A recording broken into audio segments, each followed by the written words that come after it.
Welcome to Queen of Reddit. If you enjoy this video, please like and subscribe. Now, onto the video. Never piss off a rich redneck. This is a story about my grandparents' friend. I was a young teen, but given the outcome, this story has stuck with me.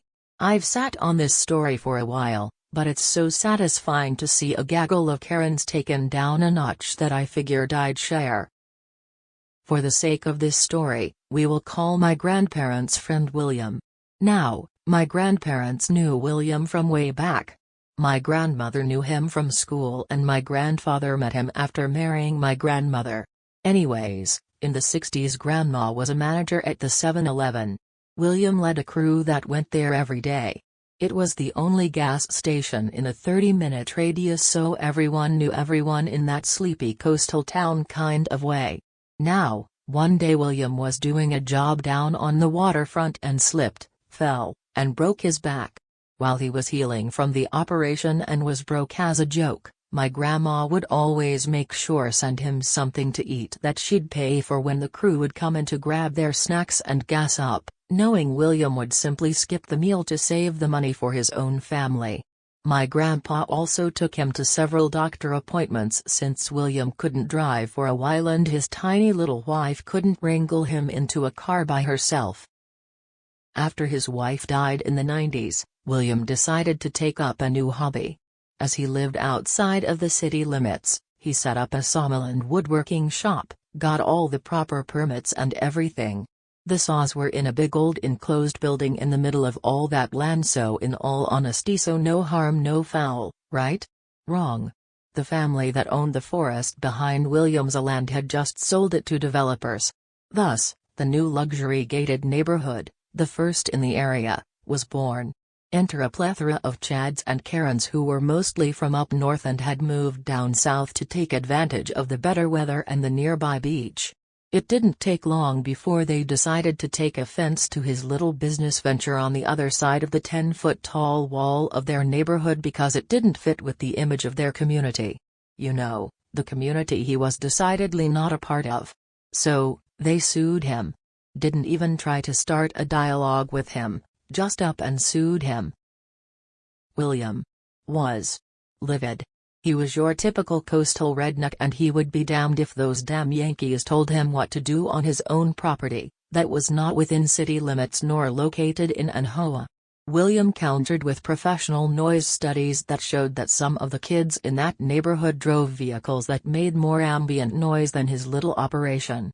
Nope, the people in the neighborhood simply threw more money at the lawyers to continue on with the lawsuit. Essentially, their plan was to bleed him dry.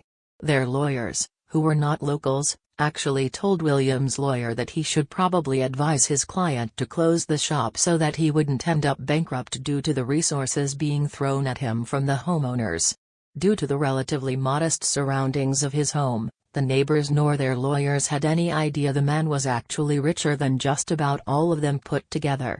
All they saw was an older dude who drove a beat-up 80s model truck and wore Dickies jeans and work shirts that lived in what appeared to be a relatively modest home, especially compared to their McMansions.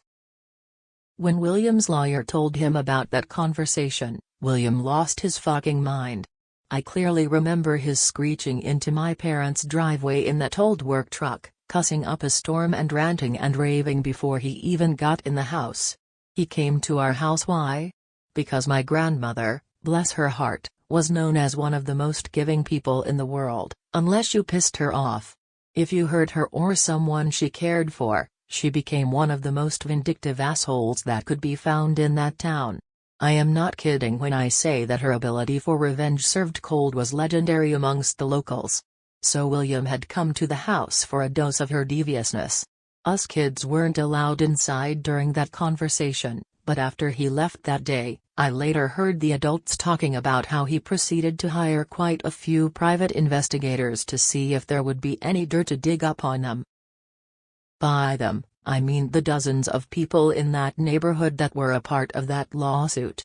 Lo and behold, there was apparently copious amounts of dirt to be had. I still remember him positively crowing about it to my grandparents one fine summer day months later. That 60-something-year-old man was as gleeful as the proverbial kid on Christmas morning. Why?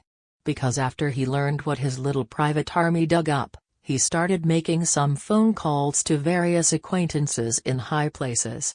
The ensuing fallout meant that the lawsuit was dropped. There was quite a list of misdeeds that were discovered, but the ones that I heard talked about by the adults that stick out are: there were more than a handful of individuals that owed back child support. William very helpfully had the private investigators provide the mother's updated address and employment information so that they could pursue said child support/garnishment if they wanted to.